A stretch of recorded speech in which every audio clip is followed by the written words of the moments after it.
együttműködési szerződést ír alá egy autógyár képviseletében a pénzügyekért felelős ügyvezető igazgató és Május Attila.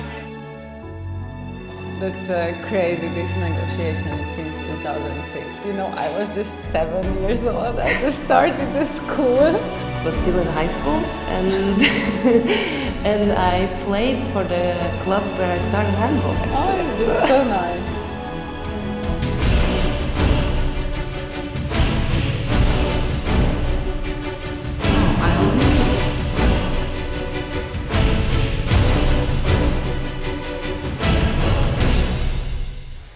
Húsz év, csodás közös történet. Büszke vagyok, hogy a részese lehetek.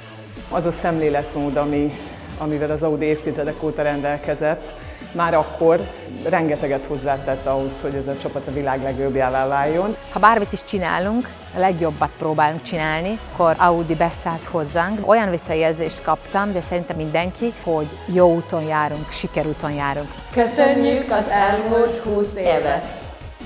Gyertek ki május 31-én a NECA elleni utolsó hazai mérkőzésünkre!